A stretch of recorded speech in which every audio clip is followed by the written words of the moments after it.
Ma précieuse fille, je t'appelle par ton nom, même si tu as l'impression que je t'ai oublié. Je te vois, assise dans cette pièce, avec ton cœur lourd et tes yeux fatigués de pleurer. Je connais chaque soupir qui s'échappe de ta poitrine, chaque larme qui a coulé sur tes joues. Ce n'est pas par hasard que ces mots te parviennent aujourd'hui. Ce message est mon cadeau personnel pour toi, en ce moment précis de ta vie. Je suis le Dieu qui entend les prières murmurées dans l'obscurité, les supplications prononcées à travers les larmes, les cris silencieux qui ne quittent jamais tes lèvres, mais résonnent dans ton âme. Ton désespoir a touché mon cœur, et je me penche vers toi maintenant, depuis mon trône céleste pour te dire « Je t'ai entendu ». Ces derniers mois ont été particulièrement difficiles pour toi, n'est-ce pas ? Tu as traversé des vallées sombres, des moments où tu t'es demandé si j'étais encore là, si je me souciais encore de toi.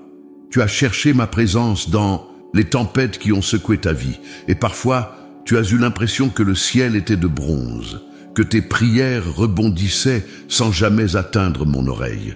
Ma fille bien-aimée, je veux que tu saches que pas une seule de tes prières n'est restée sans réponse, pas un seul de tes cris n'a été ignoré. Chaque larme que tu as versée, je l'ai recueillie dans ma main. Comme il est écrit dans ma parole, je garde tes larmes dans mon outre, je les inscris dans mon livre. Elles sont précieuses pour moi, car elles portent l'empreinte de ton cœur. Aujourd'hui, je viens te rencontrer dans ce lieu de désespoir où tu t'es senti abandonné. Je viens apporter ma lumière dans les ténèbres qui t'ont entouré. Je viens te rappeler que, même quand tu ne pouvais pas me sentir, je n'ai jamais lâché ta main. Même quand tu as douté de mon amour, mon cœur n'a jamais cessé de battre pour toi. Te souviens-tu de cette nuit où, submergé par la douleur, tu as crié vers moi avec toute la force qui te restait? Ce cri, bien qu'exprimé dans l'angoisse, était l'une des prières les plus pures que tu aies jamais prononcées. Car dans ce moment de vulnérabilité totale, tu as mis de côté toute prétention, tout formalisme, et tu t'es présenté devant moi tel que tu es vraiment. Et c'est précisément cette authenticité que je recherche chez mes enfants. Je suis particulièrement proche des cœurs brisés. Je me tiens aux côtés de ceux dont l'esprit est abattu.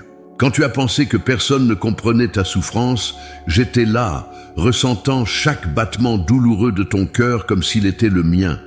Car je ne suis pas un Dieu distant qui observe indifféremment les épreuves de ses enfants. Je suis un père qui souffre quand tu souffres, qui pleure quand tu pleures. Ma fille, le désespoir qui a marqué ta vie ces derniers temps n'est pas la fin de ton histoire. C'est simplement un chapitre, un passage difficile, mais nécessaire, dans le grand récit que j'écris pour toi. Et je te promets que ce récit ne se terminera pas dans les ténèbres, mais dans une glorieuse lumière. Les prières que tu as prononcées dans ton désespoir ont formé un encens précieux qui est monté jusqu'à mon trône. Elles n'ont pas été vaines, bien qu'il t'ait semblé que rien ne changeait. Dans le royaume spirituel, elles ont déclenché des mouvements puissants. Des anges ont été envoyés, des barrières ont été brisées, des chemins ont été ouverts. Je t'invite aujourd'hui à lever les yeux au-delà de tes circonstances, au-delà de ce que tes yeux physiques peuvent voir. Car je suis en train d'œuvrer en ta faveur d'une manière que tu ne peux pas encore percevoir. Les graines que tu as semées dans les larmes, tu les récolteras bientôt dans la joie. Rappelle-toi de ces moments dans ta vie où tu as pensé que tout était perdu, où tu ne voyais aucune issue possible. Et pourtant, je t'ai surprise en créant un chemin là où il n'y en avait pas, en transformant tes épreuves en témoignages. Ce que j'ai fait dans le passé, je peux le faire encore et je le ferai pour toi. Ma fille, je t'ai choisie avant la fondation du monde. Ton nom est gravé sur la paume de mes mains. Tu n'es pas un accident, tu n'es pas une erreur, tu n'es pas une pensée après coup dans mon plan. Tu es un chef-d'œuvre créé avec intention et amour, destiné à refléter ma gloire d'une manière unique que personne d'autre ne peut reproduire. Les circonstances qui t'ont amené au désespoir n'ont pas pris mon trône par surprise. Je les ai permises, non pas pour te briser, mais pour te façonner. Non pas pour te diminuer, mais pour te préparer à une plus grande révélation de ma gloire dans ta vie. Je t'appelle aujourd'hui à te souvenir de qui je suis. Je suis le Dieu qui a séparé les eaux de la mer Rouge pour permettre à mon peuple de traverser sur la terre sèche. Je suis le Dieu qui a nourri des milliers de personnes avec quelques pains et poissons. Je suis le Dieu qui a ressuscité Lazare après 4 jours dans la tombe. Et ce même Dieu, avec la même puissance, se tient à tes côtés en ce moment même. Ma fille, ta prière désespérée a touché le ciel, et ma réponse est en route. Prépare ton cœur à recevoir ce que j'ai préparé pour toi. Ouvre tes yeux spirituels pour voir les miracles que je vais accomplir, car je suis fidèle pour tenir chacune de mes promesses, et ma parole ne retourne jamais à moi sans avoir accompli ce pourquoi je l'ai envoyé. Repose-toi maintenant dans cette assurance. Je t'ai entendu et je te réponds. Ton temps de renouvellement est venu. Ton hiver spirituel fait place au printemps. Les chaînes de désespoir qui t'ont lié sont brisées en mon nom. Ma bien-aimée, je vois les batailles que tu as menées en silence, ces luttes que personne d'autre ne connaît. Je connais ces nuits où tu as pleuré dans ton oreiller pour que personne ne t'entende, ces moments où ton sourire masquait une douleur profonde. Je vois cette fatigue qui s'est installée dans ton âme après des années à porter des fardeaux trop lourds pour toi seul. Cette situation familiale qui te préoccupe tant, cet enfant qui s'est éloigné de moi et de toi, qui fait des choix qui brisent ton cœur de mère. Je la vois. Chaque prière que tu as prononcée pour lui, chaque larme que tu as versée, en pensant à son avenir, je les ai recueillies. Cette relation qui s'est détériorée au fil des années, ce fossé qui semble impossible à combler, je suis présent au milieu de cette situation. Et cette santé qui te trahit, ce corps qui ne répond plus comme avant, ces douleurs qui t'accompagnent au quotidien, je les ressens avec toi. Quand les médecins ont prononcé ce diagnostic qui t'a glacé le sang, j'étais là, tenant ton cœur dans mes mains pour qu'il ne se brise pas complètement. Quand tu te demandes si tu auras la force de continuer à lutter, si cette maladie aura le dernier mot, je murmure à ton esprit, ma force s'accomplit dans ta faiblesse. Ces soucis financiers qui t'empêchent de dormir, cette pension qui ne suffit pas, ces factures qui s'accumulent, ils ne sont pas insignifiants à mes yeux. Je suis le Dieu qui pourvoit, le Dieu qui multiplie les pains et les poissons, le Dieu qui fait couler l'huile jusqu'à ce que tous les récipients soient remplis. Ta situation économique n'est pas trop complexe pour moi. Cette solitude qui t'enveloppe, surtout depuis que ton conjoint n'est plus là, ce vide que rien ne semble pouvoir combler. Je la connais intimement. Je suis le Dieu qui a promis d'être un mari pour la veuve, un père pour l'orphelin. Je suis celui qui peut habiter les espaces les plus déserts de ton cœur et les remplir de ma présence. Et ce sentiment d'inutilité qui te hante parfois, cette impression que ta vie n'a plus de but, maintenant que tes enfants sont grands et que ta carrière est derrière toi, je veux te dire que c'est un mensonge de l'ennemi. Ton utilité il se mesure pas à ce que tu fais, mais à qui tu es. Ma fille bien-aimée, créée à mon image, destinée à refléter ma gloire jusqu'à ton dernier souffle. Je comprends aussi cette peur qui t'étreint parfois quand tu penses à l'avenir, à la vieillesse qui avance, à la dépendance qui pourrait venir. Cette vulnérabilité qui t'effraie, je la vois, et je te promets que je serai ton rocher inébranlable quand tout autour de toi semblera changer et s'effondrer. Ma fille, je connais chacune de tes luttes mieux que tu ne les connais toi-même. Rien dans ta vie n'échappe à mon regard aimant. Quand tu as l'impression que personne ne comprend vraiment ce que tu traverses, rappelle-toi que je suis un Dieu qui a revêtu la chair, qui a connu la tentation, la souffrance, le rejet. Jésus, mon fils, a pleuré, a ressenti la douleur, a expérimenté la trahison. Il n'y a pas un aspect de ta souffrance humaine qui me soit étranger. Te souviens-tu de cette femme dans les Écritures qui souffrait d'une perte de sang depuis 12 ans, 12 années de douleur physique, d'isolement social, de désespoir grandissant? Comme toi, elle avait prié, cherché des solutions, espéré une guérison qui ne venait pas. Et puis un jour, dans un acte de foi désespéré, elle a touché le bord du vêtement de Jésus.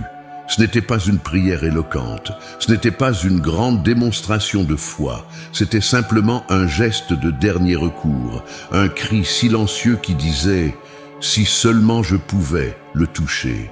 Et ce geste a suffi. Cette femme a été guérie instantanément. Non seulement son corps a été restauré, mais son âme aussi. Jésus l'a appelée « ma fille », reconnaissant sa valeur, son identité, sa place dans la famille de Dieu. Il en est de même pour toi aujourd'hui. Ta prière désespérée est comme se toucher sur le bord de mon vêtement. Et je te réponds « ma fille, ta foi t'a sauvée ». Je connais aussi cette fatigue spirituelle qui s'est installée en toi, ces années à prier sans voir de réponse, à espérer sans voir de changement, à croire sans voir de miracle. Cette usure de l'âme qui te fait parfois te demander « Est-ce que cela vaut la peine de continuer à prier? Est-ce que Dieu entend vraiment? Est-ce qu'il se soucie de moi ?» Ma bien-aimée, je veux que tu saches que non seulement j'entends, mais je travaille en ta faveur même quand tout semble immobile. Comme un agriculteur qui a semé ses graines et qui attend patiemment que le processus invisible de germination se produise sous la terre, je veille sur les semences de tes prières, assurant leur croissance en temps voulu. Il y a des moments dans ta vie où tu as vu ma main agir puissamment, où tu as expérimenté des réponses miraculeuses à tes prières. Puis sont venus ces temps de silence apparent, ces périodes d'attente prolongées qui ont érodé ta confiance. Mais ma chère fille, mon silence n'est jamais de l'indifférence. Parfois, c'est dans les périodes où je semble le plus absent que je travaille le plus activement dans les coulisses de ta vie. Rappelle-toi Joseph, qui a passé des années en prison, oublié et abandonné en apparence. Pendant tout ce temps, je préparais son élévation, j'orchestrais les circonstances qui le conduiraient non seulement à la liberté, mais à une position d'autorité qu'il n'aurait jamais pu imaginer. De même, ce que tu perçois comme un délai dans ta vie n'est souvent qu'une préparation pour quelque chose de plus grand que ce que tu as demandé. Ma fille, je veux que tu saches que ton désespoir ne me repousse pas. Au contraire, il m'attire vers toi, car je suis attiré par les cœurs brisés, par ceux qui reconnaissent leurs besoins de moi.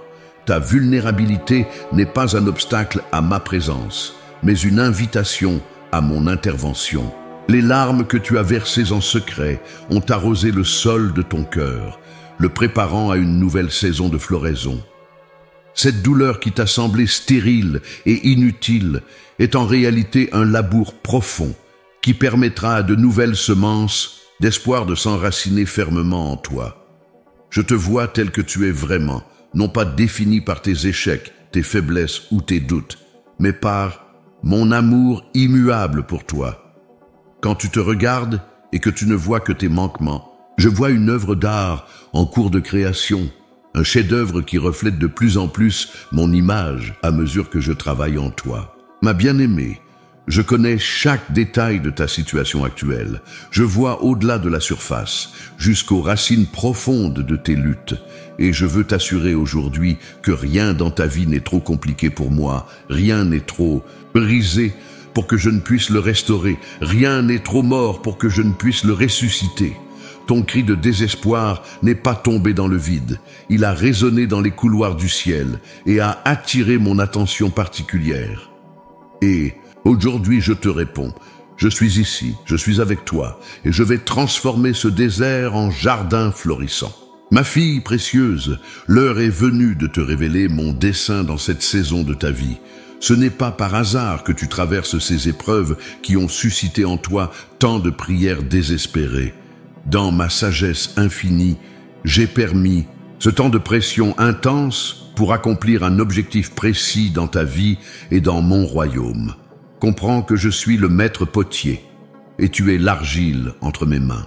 Le processus de façonnage n'est jamais confortable pour l'argile. Elle est pressée, modelée, parfois même brisée pour être reformée.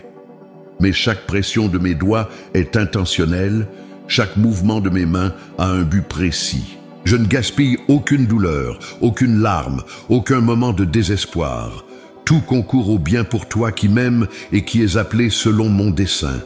Cette saison que tu as interprétée comme un désert spirituel est en réalité un temps de préparation intensive.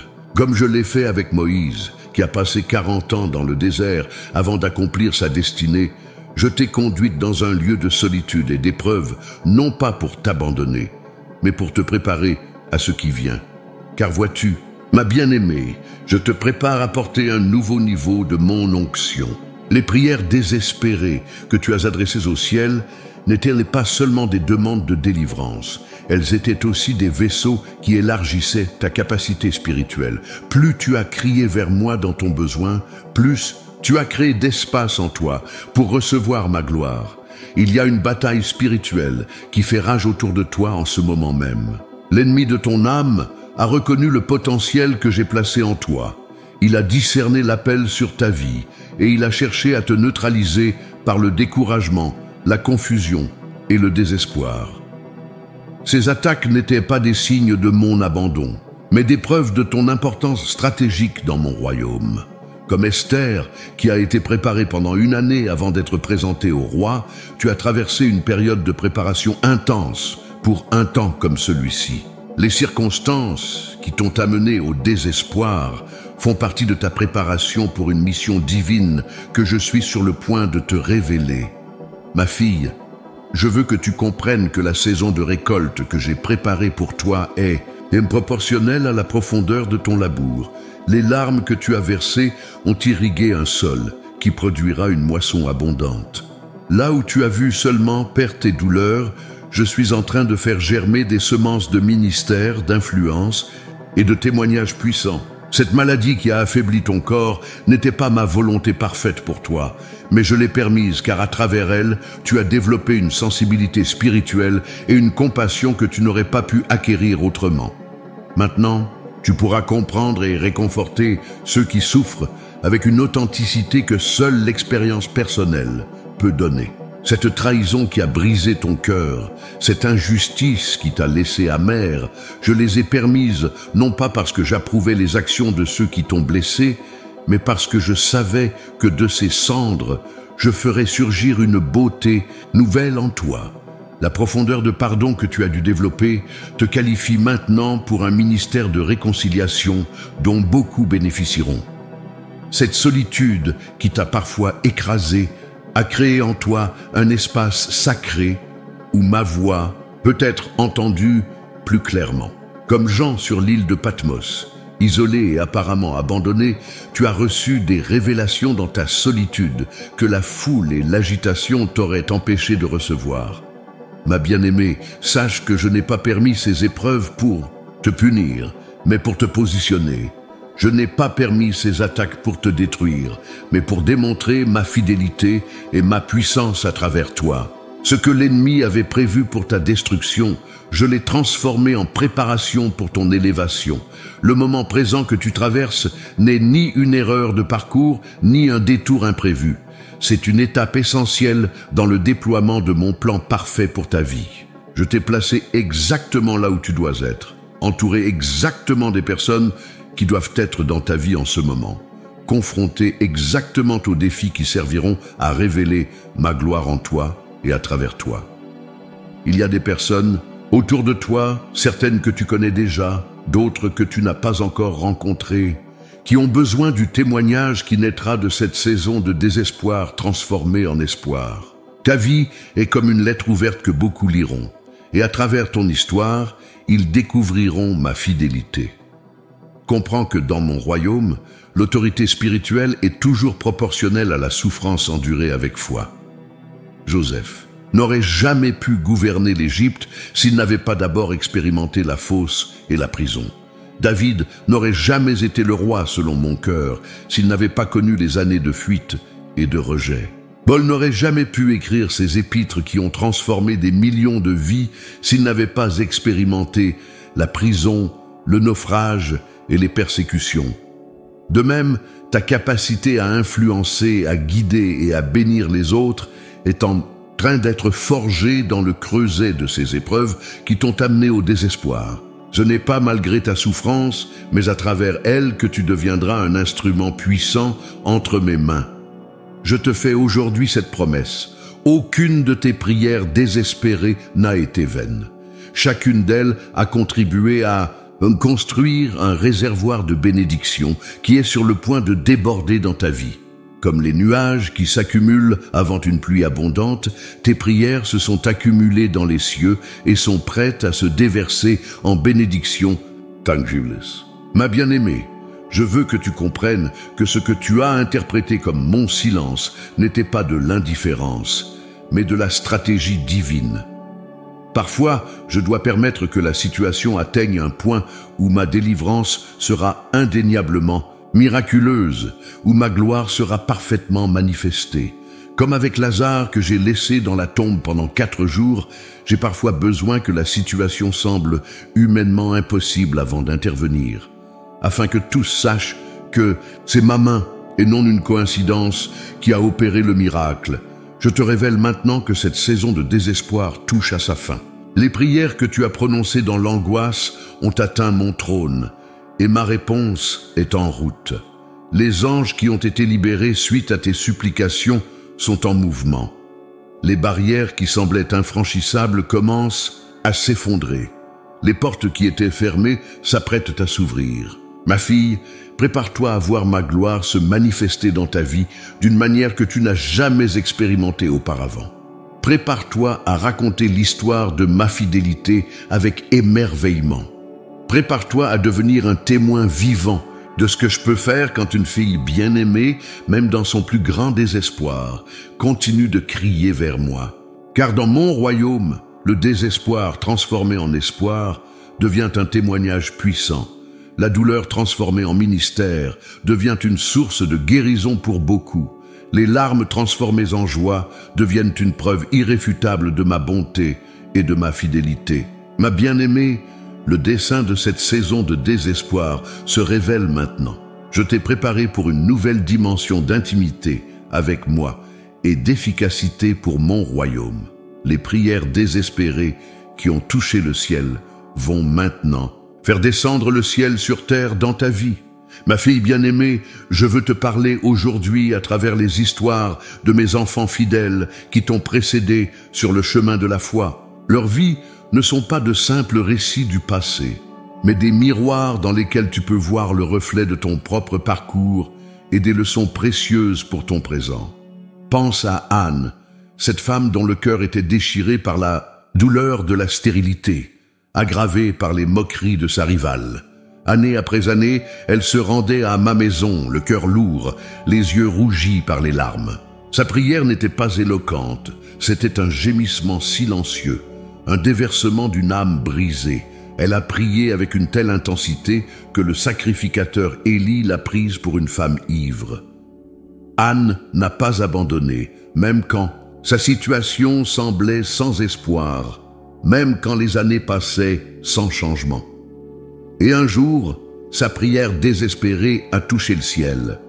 Non seulement je lui ai donné un fils, mais ce fils, Samuel, est devenu l'un des plus grands prophètes d'Israël. Ce qui avait commencé dans les larmes s'est transformé en une bénédiction qui a impacté toute une nation. Ma fille, comme Anne, tu as peut-être prié pendant des années sans voir de réponse. Tu as peut-être versé des larmes que personne n'a vues, ressenti une douleur que personne n'a comprise. Mais sache que comme pour Anne, ta persévérance dans la prière, même désespérée, prépare le terrain pour un miracle qui dépassera tes demandes initiales.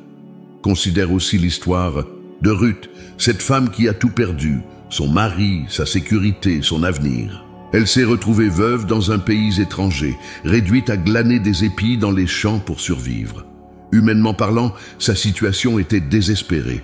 Mais dans ce désespoir, elle a fait un choix crucial, celui de s'attacher à moi et de suivre ma direction. Ruth n'a pas compris immédiatement mon plan pour sa vie. Elle n'a pas vu comment je transformerais sa perte en gain, son deuil en joie, sa pauvreté en abondance. Elle a simplement fait confiance et a avancé un pas à la fois.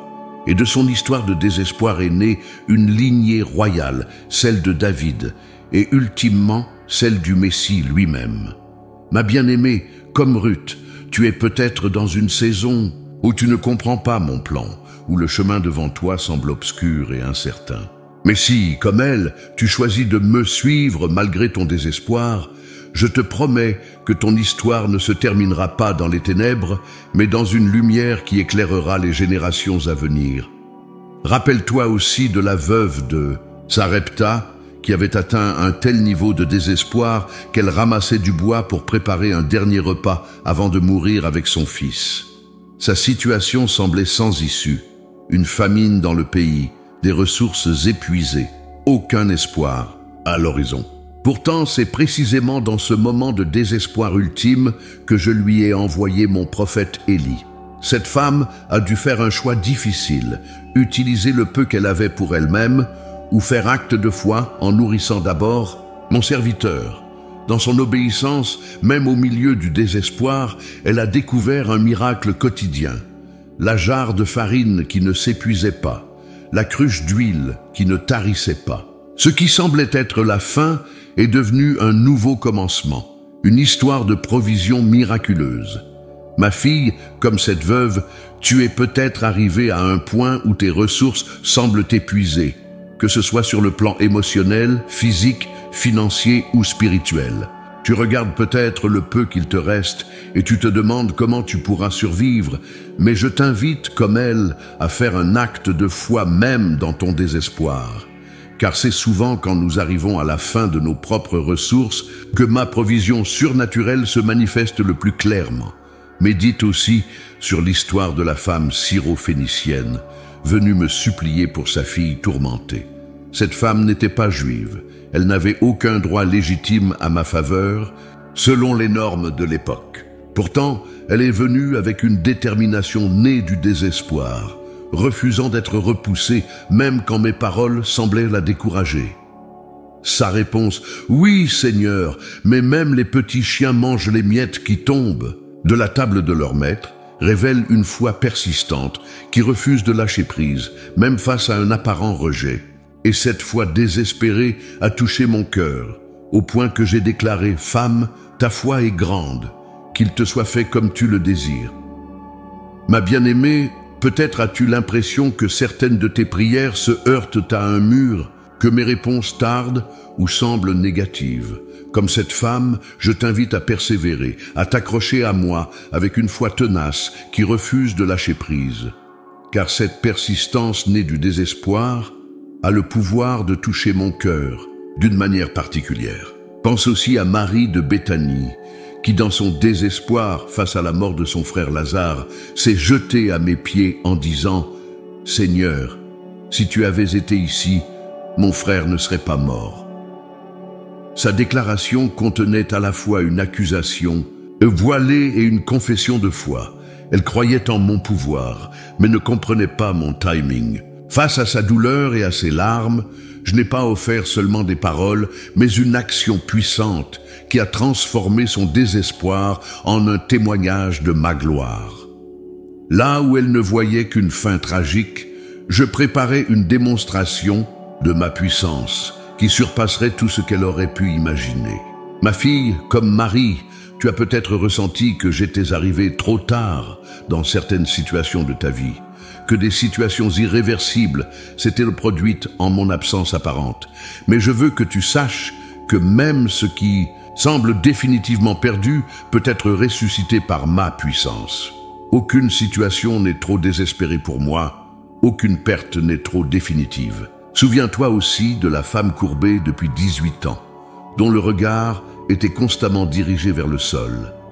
Pendant presque 2 décennies, elle a vécu avec cette infirmité qui limitait non seulement son corps, mais aussi sa perspective. Pourtant, malgré des années de souffrance et de désespoir silencieux, elle se rendait fidèlement à la synagogue, maintenant sa connexion avec moi. Quand je l'ai vue, je l'ai appelée à moi. Elle n'a même pas eu à demander la guérison. Je lui ai dit « Femme, tu es délivrée de ton infirmité ». Et immédiatement, elle s'est redressée et a glorifié Dieu. 18 années de souffrance ont été effacées en un instant et sa perspective a été littéralement élevée.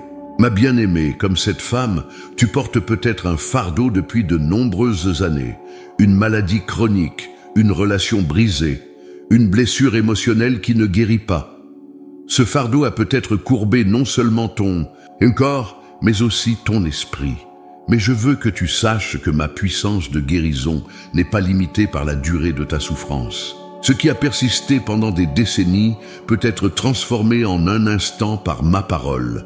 Rappelle-toi enfin de la femme surprise en adultère, traînée devant moi par des accusateurs impitoyables. Dans son moment de plus grand désespoir et de honte publique, alors qu'elle s'attendait à être lapidée, elle a rencontré non pas ma condamnation, mais ma compassion.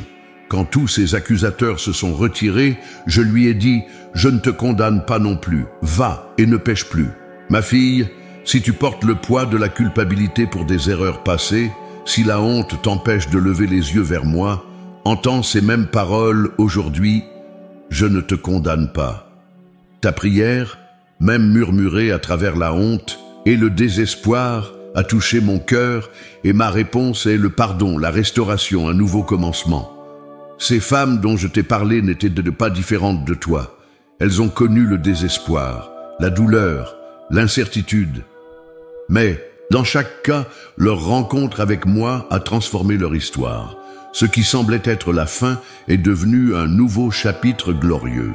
Ce qui paraissait être une défaite s'est transformé en témoignage de victoire. Ma bien-aimée, les prières désespérées de ces femmes ont touché le ciel, tout comme les tiennes. Et tout comme je leur ai répondu en mon temps et à ma manière parfaite, je te réponds aujourd'hui. Leur histoire est aussi la tienne, une histoire de désespoir transformée en espérance, de ténèbres changées en lumière, de mort ressuscitée en vie. Ma fille, bien-aimée, il est temps maintenant d'identifier clairement les obstacles qui se dressent entre toi et la manifestation complète de mes promesses dans ta vie. Car, si ta prière désespérée a touché le ciel, certaines barrières empêchent encore la pleine réalisation de ma réponse sur terre. Le premier obstacle que je veux confronter est la peur qui s'est enracinée dans ton cœur au fil des années. Cette peur n'est pas simplement une émotion passagère, mais une forteresse qui s'est construite lentement à travers les déceptions, les trahisons et les échecs que tu as vécus. Elle te murmure que tu es trop vieille pour un nouveau commencement, trop blessée pour être complètement guérie, trop fatiguée pour entreprendre ce que je veux te confier. Ma bien-aimée, cette peur n'est pas de moi. Je ne t'ai pas donné un esprit de timidité, mais de force, d'amour et de sagesse. La peur est l'outil favori de l'ennemi pour paralyser mes enfants et les empêcher d'entrer dans leur destinée. Aujourd'hui, je te demande de confronter cette peur, non pas par ta propre force, mais en t'appuyant entièrement sur moi. Quand Gédéon s'est caché dans le pressoir par peur des Madianites, je l'ai appelé « vaillant héros », non pas pour ce qu'il était à ce moment-là, mais pour ce qu'il allait devenir. De même, je t'appelle aujourd'hui par le nom de ton identité future, non par celui de tes peurs présentes. Le deuxième obstacle est le doute qui s'est infiltré dans ta foi comme un poison subtil. Ce doute n'est pas tant dirigé vers mon existence que vers mon amour personnel pour toi et ma volonté de te bénir spécifiquement. Tu te demandes si tes prières sont vraiment entendues, si ta situation particulière m'intéresse vraiment, si je suis disposé à intervenir miraculeusement dans ta vie. Ma fille, ce doute doit être confronté avec la vérité de ma parole. Je suis le même hier, aujourd'hui et éternellement. Les miracles que tu lis dans ma parole ne sont pas des événements isolés dans un passé lointain, mais des manifestations de ma nature immuable. Ce que j'ai fait pour d'autres, je peux et je veux le faire pour toi, car je ne fais pas de favoritisme parmi mes enfants. Quand Thomas a douté de ma résurrection, je ne l'ai pas rejeté. Je lui ai montré mes mains et mon côté. De même, je veux te montrer les preuves tangibles de ma fidélité dans ta propre vie. Regarde en arrière et rappelle-toi des moments où je t'ai déjà délivré, pourvu, guidé. Ces souvenirs sont les pierres de mémorial qui doivent renforcer ta foi aujourd'hui. Le troisième obstacle est l'amertume qui s'est installée dans les recoins de ton cœur. Une amertume envers ceux qui t'ont blessé, parfois envers toi-même. Pour tes erreurs, et même, osons le dire, une certaine amertume envers moi pour les prières qui semblent rester sans réponse. Cette amertume est comme une racine toxique qui pollue tout ce qu'elle touche. Elle ternit ta joie, contamine tes relations et surtout entrave ta communion avec moi. Aujourd'hui, je t'appelle à un acte délibéré de pardon, non pas parce que ceux qui t'ont blessé le méritent, mais parce que tu mérites d'être libre. Ésaü a perdu son héritage à cause de l'amertume qu'il a entretenue. Je ne veux pas que tu perdes l'héritage spirituel que j'ai préparé pour toi. Le pardon n'est pas un sentiment, mais une décision que tu dois prendre aujourd'hui, même si ton cœur n'est pas encore complètement aligné avec cette décision. Le quatrième obstacle est l'attachement aux idoles modernes qui ont subtilement pris place dans ta vie. Peut-être pas des statues ou des images, mais des choses auxquelles tu as accordé une importance démesurée, le besoin d'approbation des autres, la sécurité financière, le confort, certaines relations ou même tes propres plans et visions pour l'avenir. Ma bien-aimée, ces idoles modernes doivent être identifiées et détrônées pour que je puisse régner pleinement dans ta vie. Comme Jacob qui a demandé à sa famille d'enterrer leurs dieux étrangers à Bethel avant de rencontrer ma bénédiction renouvelée, je te demande d'enterrer ces loyautés divisées qui t'empêchent d'expérimenter ma plénitude. Le cinquième obstacle est l'héritage générationnel que tu portes inconsciemment. Des schémas de pensée, des craintes, des malédictions même, qui se sont transmis dans ta lignée familiale. Ces chaînes invisibles limitent souvent ta capacité à recevoir tout ce que j'ai pour toi. Aujourd'hui, par l'autorité du nom de Jésus, je brise ces chaînes générationnelles. Comme Josias qui a détruit les hauts lieux construits par ses ancêtres, je t'appelle à rejeter consciemment les mensonges qui ont été transmis dans ta famille et à embrasser la vérité de ton identité en moi. Ma fille, maintenant que nous avons identifié ces obstacles, je te lance un défi sacré, celui de te lever dans une nouvelle autorité spirituelle. L'heure n'est plus à la prière passive, mais à la prière d'autorité. L'heure n'est plus à l'attente résignée, mais à l'action audacieuse, guidée par mon esprit. Je te demande spécifiquement de commencer à proclamer ma parole à haute voix dans ta maison chaque jour, non pas comme une formule magique, mais comme une déclaration de foi qui façonne la réalité spirituelle. Car ma parole ne revient jamais à moi sans effet. Elle accomplit toujours ce pourquoi je l'ai envoyée. Je te demande de te lever 1 heure plus tôt chaque matin pendant les 21 prochains jours pour un temps de communion intense avec moi.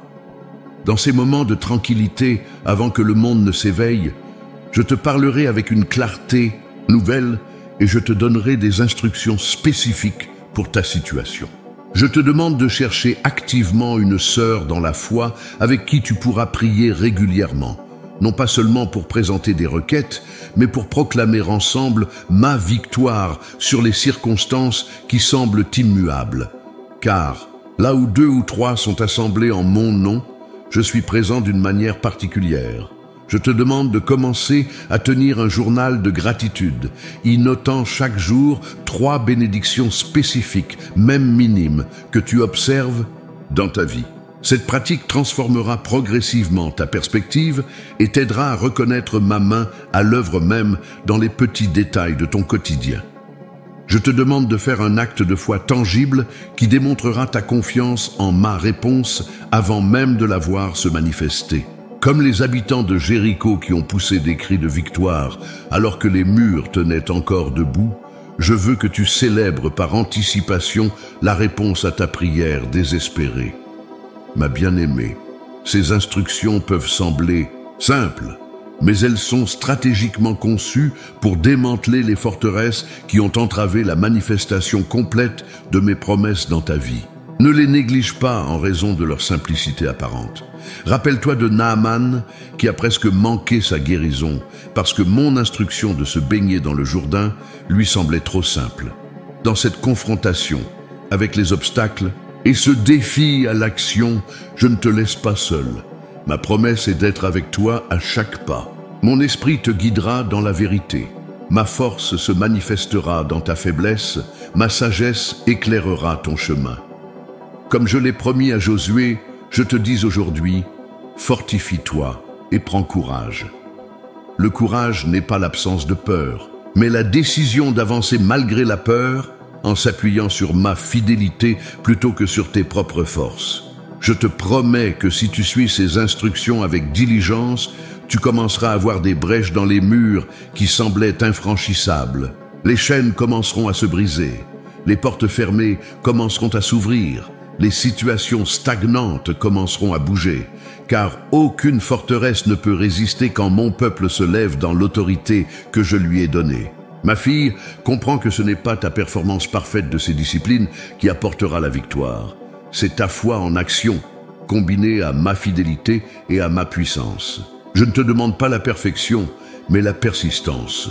Je ne regarde pas tant tes échecs que ton désir sincère de me suivre. La bataille que tu mènes n'est pas contre la chair et le sang, mais contre les puissances spirituelles dans les lieux célestes. C'est pourquoi les armes de ton combat ne sont pas charnelles, mais puissantes par ma grâce pour renverser les forteresses de l'ennemi. Ma promesse pour toi aujourd'hui est que je combattrai à tes côtés, comme je l'ai fait. Pour Israël face aux Amoréens, je lancerai des pierres du ciel contre tes ennemis spirituels. Comme je l'ai fait pour Élisée à Dothan, j'ouvrirai tes yeux pour voir les armées célestes qui t'entourent. Ma bien-aimée, le temps du découragement est passé, le temps de l'accablement est terminé. Une nouvelle saison s'ouvre devant toi, une saison de victoire, de restauration, de manifestation tangible de mes promesses. Car ta prière désespérée a véritablement touché le ciel, et ma réponse est en mouvement vers toi comme une vague puissante que rien ne peut arrêter. Ma précieuse fille, maintenant que tu as identifié les obstacles et que tu as accepté mon défi, je veux te parler du processus de transformation qui commence déjà dans ta vie. Car vois-tu, lorsqu'une prière désespérée touche le ciel, elle ne revient jamais sans déclencher une transformation profonde. Cette transformation n'est pas instantanée comme un coup de baguette magique. Elle est progressive, semblable au lever du jour. D'abord, quelques rayons perçant l'obscurité, puis progressivement la lumière envahit tout le paysage. De même, la réponse à ta prière désespérée se manifeste par étapes, transformant chaque domaine de ta vie l'un après l'autre. Le premier aspect de cette transformation concerne ton identité. Jusqu'à présent, tu t'es souvent défini par tes manques, tes échecs, tes blessures. Tu t'es vu comme la veuve, l'abandonnée, la malade, la déçue, la femme vieillissante dont les meilleurs jours sont derrière elle. Mais je suis en train de transformer ta perception de toi-même. Désormais, tu commenceras à te voir comme je te vois, une princesse du royaume, une héritière de mes promesses, une guerrière spirituelle, une femme remplie de sagesse et d'expériences précieuses, une personne dont la valeur ne diminue pas avec l'âge, mais qui, comme le vin, devient plus riche et plus profonde avec le temps. Cette transformation d'identité n'est pas un simple changement de pensée. Elle se manifestera dans ta posture, dans ton regard, dans ta façon de parler de toi-même et dans la manière dont tu te présentes aux autres. Comme Gédéon qui est passé de « le plus petit dans la maison de mon père » à vaillant héros, tu passeras de l'autodépréciation à une humble assurance en ton identité en moi. Le deuxième aspect de ta transformation concerne ta mentalité. Les années de lutte ont façonné en toi certains schémas de pensée limitants. Tu as peut-être développé une vision du monde basée sur la rareté plutôt que sur l'abondance, sur la crainte plutôt que sur la foi, sur la survie plutôt que sur l'épanouissement. Je suis en train de renouveler ton intelligence, de transformer ta façon de percevoir les circonstances. Là où tu voyais des problèmes, tu commenceras à voir des possibilités. Là où tu voyais des fins, tu discerneras de nouveaux commencements. Là où tu voyais des limitations, tu reconnaîtras des invitations à dépendre davantage de ma puissance illimitée. Cette transformation de mentalité s'étendra à ta façon de voir ton âge et cette saison de ta vie. Au lieu de la percevoir comme un déclin, tu la reconnaîtras comme un positionnement stratégique pour une influence unique. Comme Caleb, qui à 85 ans demandait encore des montagnes à conquérir, tu comprendras que l'âge chronologique n'est pas un obstacle à mon utilisation puissante de ta vie. Le troisième aspect de ta transformation concerne tes émotions. Les désappointements répétés ont peut-être émoussé ta capacité à ressentir pleinement la joie, l'espérance, l'émerveillement. Une certaine résignation a remplacé l'enthousiasme que tu éprouvais autrefois à l'idée de nouveaux projets ou de nouvelles promesses. Je restaure ta capacité à ressentir des émotions positives intenses. Comme David qui dansait de toutes ses forces devant l'arche, tu retrouveras cette liberté d'exprimer une joie débordante. Comme Marie qui gardait et méditait toutes choses, dans son cœur, tu redécouvriras cette capacité d'émerveillement profond devant mes œuvres. Cette guérison émotionnelle ne signifie pas que tu ne ressentiras plus jamais de tristesse ou de douleur, mais ces émotions ne te définiront plus. Elles seront des visiteuses passagères, non des résidentes permanentes dans ton cœur. Ta demeure intérieure sera caractérisée par la paix et la joie qui transcendent les circonstances. Le quatrième aspect de ta transformation concerne tes relations. Les blessures du passé ont peut-être créé en toi une tendance à l'isolement, une difficulté à faire confiance, une hésitation à t'ouvrir véritablement aux autres. Peut-être as-tu construit des murs pour protéger ton cœur fragile. Je suis en train de guérir ta capacité relationnelle. Je t'enverrai des personnes de paix, des âmes sœurs spirituelles avec qui tu pourras partager authentiquement ton parcours sans crainte de jugement. Ces relations ne seront pas basées sur la superficialité ou la convenance, mais sur une connexion profonde, enracinée dans ma présence partagée. Cette transformation relationnelle t'amènera aussi à une nouvelle saison de réconciliation avec certaines personnes de ton passé. Non pas que toutes les relations doivent être restaurées dans leur forme antérieure, mais la guérison intérieure te permettra de pardonner véritablement et de libérer ceux qui t'ont blessé, te libérant ainsi toi-même. Le cinquième aspect de ta transformation concerne ton but de vie. Tu as peut-être pensé que ta période d'utilité était terminée, que tu n'avais plus beaucoup à offrir, que ta mission principale avait été d'élever tes enfants ou de servir dans ta carrière professionnelle. Je suis en train de renouveler ta vision et de te révéler une nouvelle mission pour cette saison de ta vie. Cette mission s'appuiera sur toute l'expérience, la sagesse et même les cicatrices que tu as accumulées au fil des ans. Comme Naomi, qui a joué un rôle crucial dans l'histoire de Ruth, bien après l'âge où la société l'aurait considérée comme utile, tu découvriras que ta plus grande contribution peut encore être devant toi. Cette transformation de but t'amènera à voir ta souffrance passer sous un jour nouveau, non plus comme un gaspillage tragique, mais comme une préparation nécessaire pour ton ministère le plus efficace. Les domaines même où tu as le plus souffert deviendront les domaines où ton témoignage aura le plus d'impact. Le sixième aspect de ta transformation concerne ta relation avec moi. Jusqu'à présent, tu m'as peut-être connu principalement à travers les enseignements des autres, à travers des concepts théologiques ou à travers des expériences spirituelles sporadiques. Peut-être as-tu maintenu une certaine distance par peur de déception ou par sentiment d'indignité. Je suis en train d'approfondir notre intimité à un niveau que tu n'as jamais connu auparavant. Comme Moïse à qui je parlais face à face, comme un homme parle à son ami, je t'invite dans une communion directe et personnelle. Tu passeras d'une connaissance intellectuelle à une connaissance expérientielle, d'une relation formelle à une amitié authentique. Cette transformation de notre relation signifiera que tu n'auras plus besoin de chercher ma présence. Tu vivras constamment dans la conscience de ma présence. Ta communion avec moi ne sera plus compartimentée à certains moments ou certains lieux, mais deviendra le contexte continu dans lequel tu vis chaque aspect de ta vie.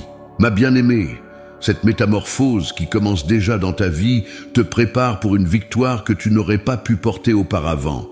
Car la victoire sans transformation aurait été temporaire, peut-être même dommageable.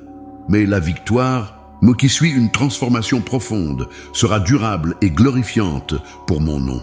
Cette transformation n'est pas optionnelle, elle est intrinsèquement liée à la réponse à ta prière désespérée.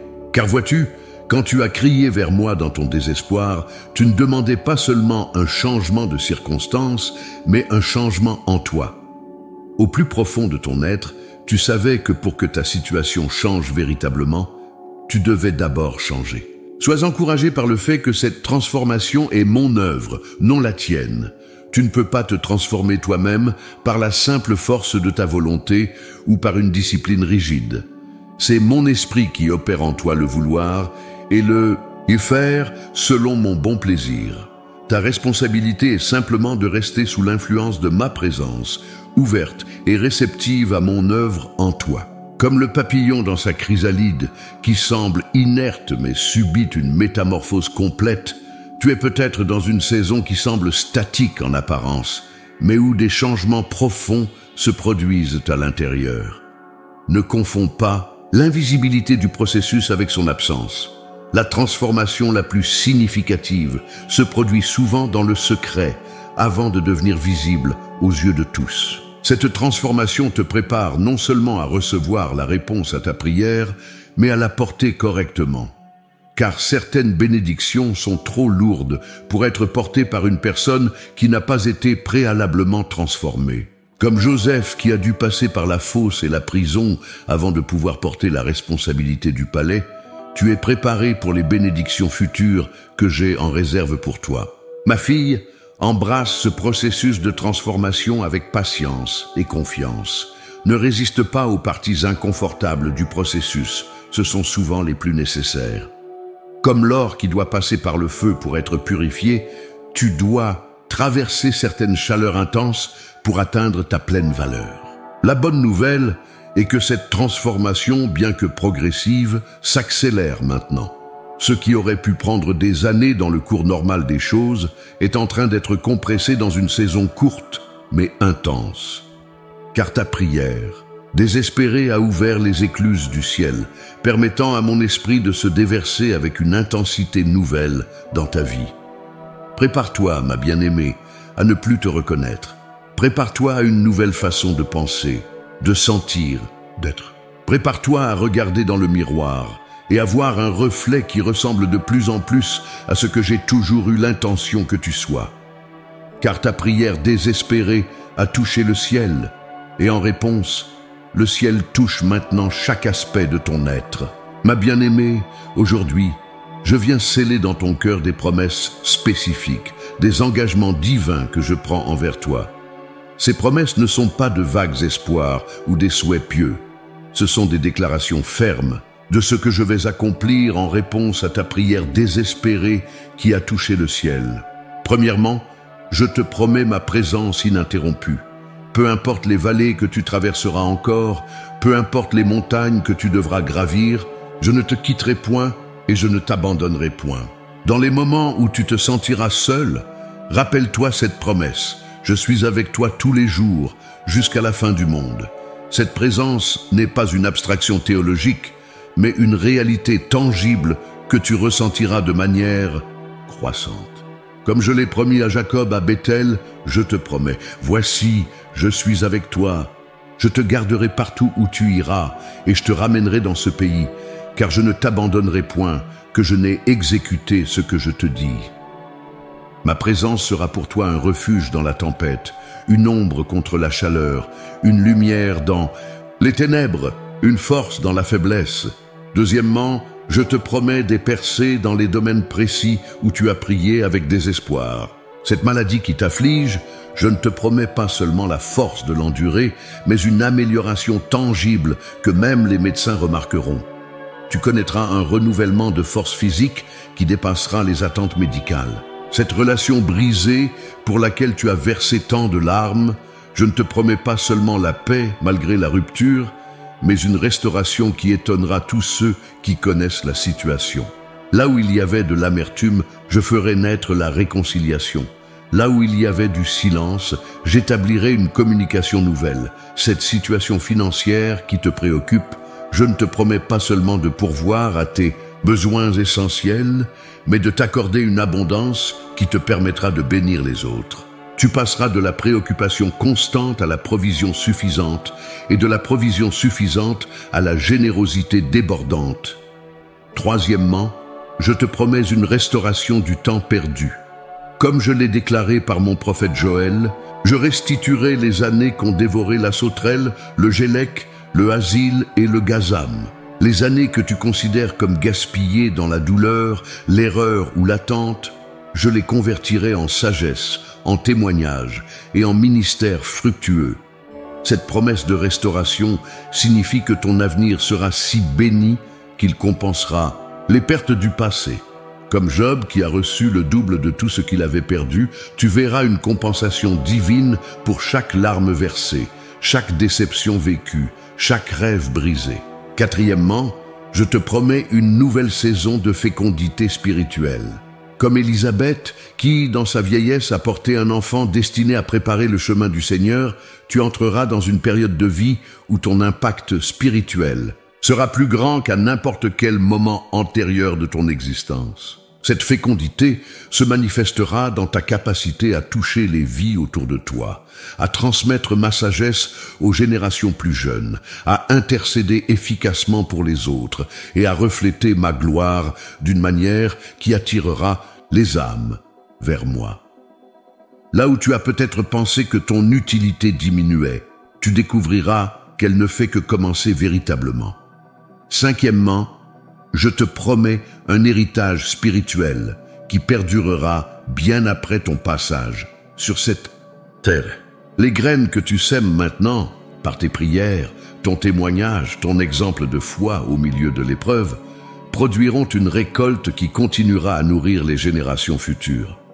Comme Abraham, qui n'a pas vu l'accomplissement, incomplet de mes promesses de son vivant, mais dont la fidélité a béni des nations entières, ton obéissance et ta persévérance dans cette saison créeront un legs qui dépassera de loin les limites de ta vie terrestre.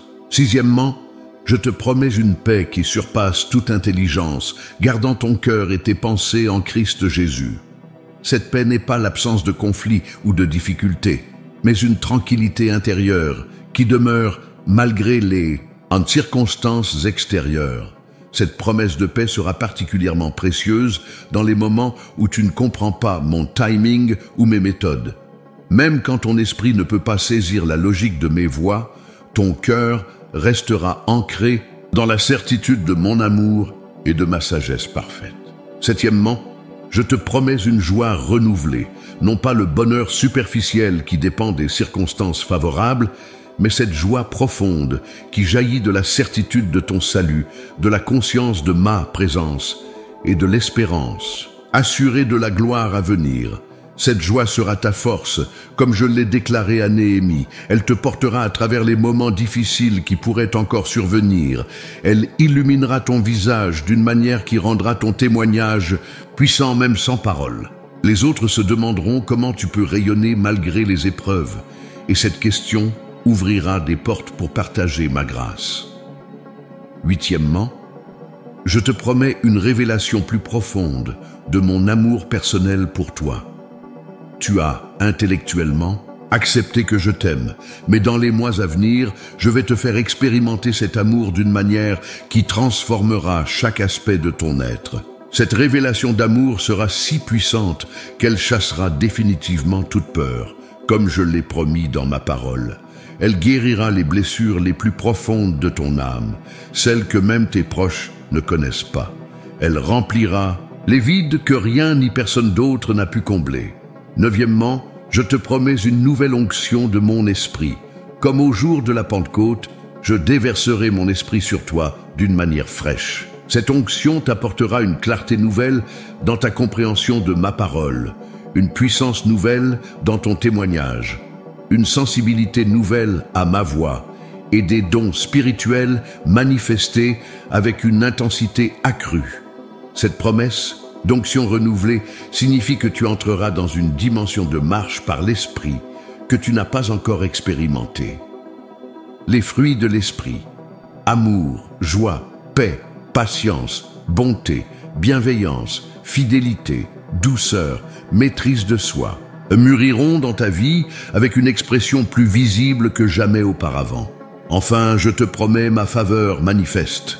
Cette faveur se révélera dans des portes qui s'ouvriront sans que tu aies à forcer, dans des personnes stratégiques placées sur ton chemin au moment parfait, dans des ressources qui arriveront précisément quand tu en auras besoin, dans des opportunités qui correspondront exactement à la vision que j'ai mise dans ton cœur. Ma bien-aimée, ces 10 promesses que je te fais aujourd'hui ne sont que le début de ce que j'ai préparé pour toi. Elles sont aussi certaines que mon existence même.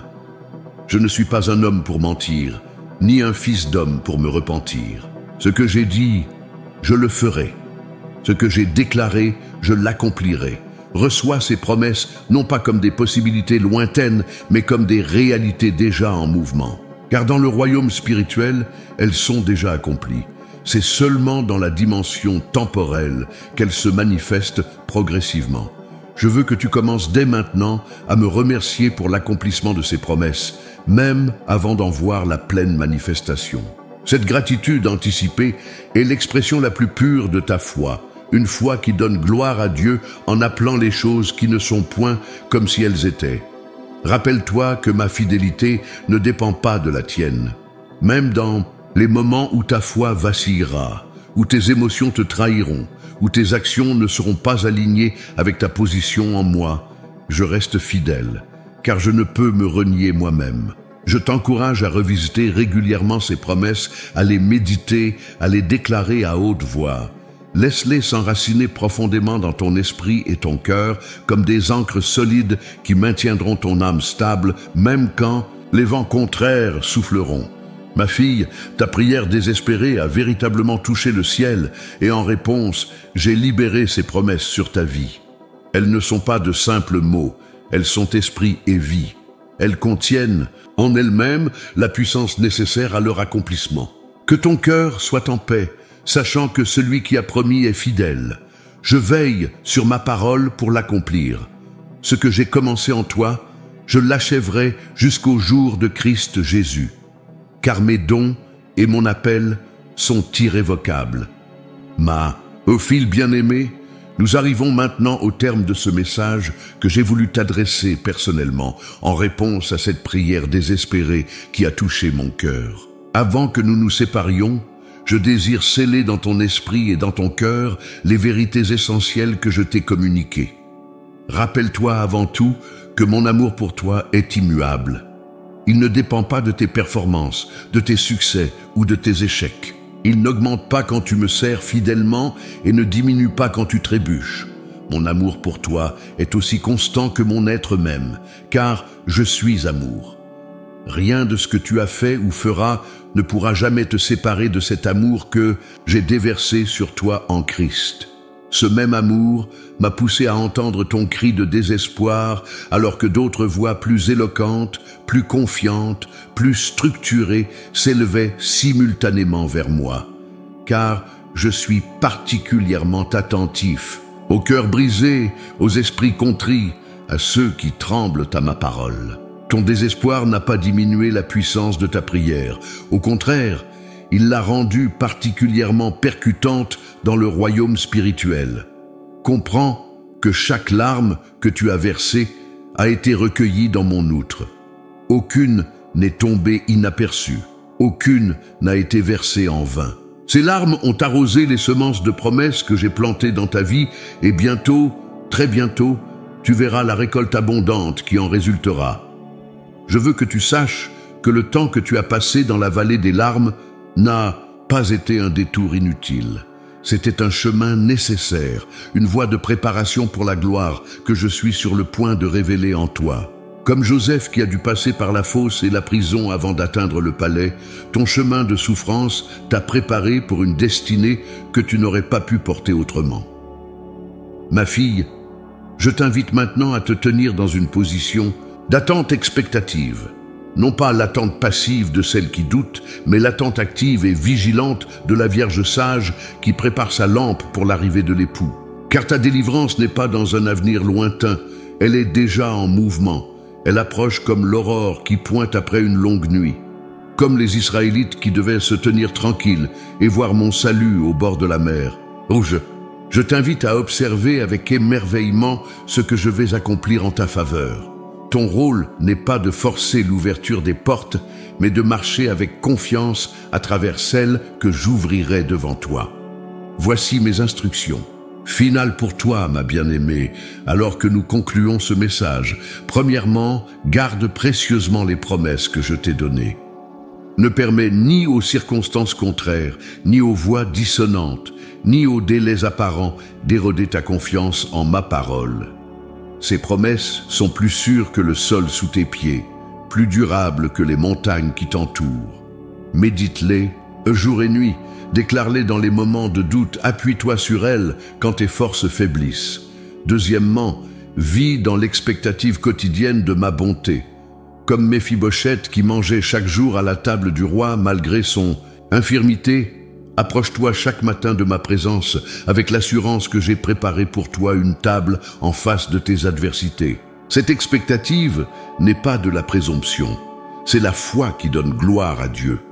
Troisièmement, deviens un canal de l'encouragement que tu as reçu. Ne garde pas pour toi seul les paroles de vie que je t'ai adressées. Partage-les avec d'autres âmes désespérées qui ont besoin de savoir que leurs prières aussi peuvent toucher le ciel. Ta propre expérience de ma fidélité deviendra un puissant témoignage qui allumera l'espoir dans des cœurs éteints. Quatrièmement, conserve ta position d'humilité même lorsque la délivrance viendra. Lorsque les promesses se manifesteront, visiblement dans ta vie, lorsque ta situation changera et que les autres commenceront à remarquer la transformation. Garde ton cœur ancré dans cette humilité qui a rendu ta prière si puissante. Car c'est l'humilité qui maintient ouverts les canaux de ma grâce. Cinquièmement, n'oublie jamais cette saison de désespoir que tu as traversée, non pas pour t'y complaire, mais pour te rappeler d'où je t'ai tiré. Érige des mémoriaux dans ton cœur, comme Samuel qui a dressé la pierre d'Ébénézer en disant « Jusqu'ici, l'Éternel nous a secourus. Ces souvenirs de ma fidélité passée nourriront ta foi pour les défis futurs. Ma fille, alors que je scelle ce message dans ton cœur, je désire te donner une vision de ton avenir, telle que je le vois se dérouler. Je te vois te lever chaque matin avec une force renouvelée, ton corps répondant à la vitalité que je déverse en toi. Je te vois entouré d'un cercle d'amour, des personnes que j'ai stratégiquement placées autour de toi pour t'entourer de soutien, de sagesse et d'affection authentique. Je te vois debout dans ma maison, partageant ton témoignage avec assurance. Tes paroles pénétrant les cœurs comme des flèches de lumière, apportant guérison et espoir.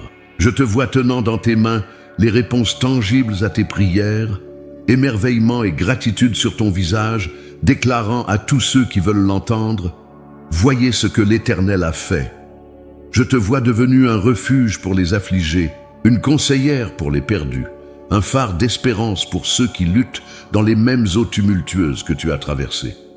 Je te vois marchant dans une paix qui étonne même tes proches, une tranquillité d'âme qui résiste aux tempêtes externes et qui attire irrésistiblement ceux qui sont agités. Je te vois dans ton dernier souffle sur cette terre, entouré d'un héritage vivant de foi et d'amour, quittant ce monde non pas dans la crainte, mais dans la paix d'une course bien achevée, d'une foi bien gardée.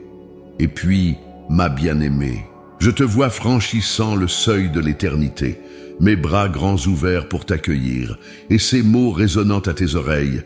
C'est bien, bonne et fidèle servante, entre dans la joie de ton maître. Cette vision n'est pas un rêve éphémère ou un souhait pieux.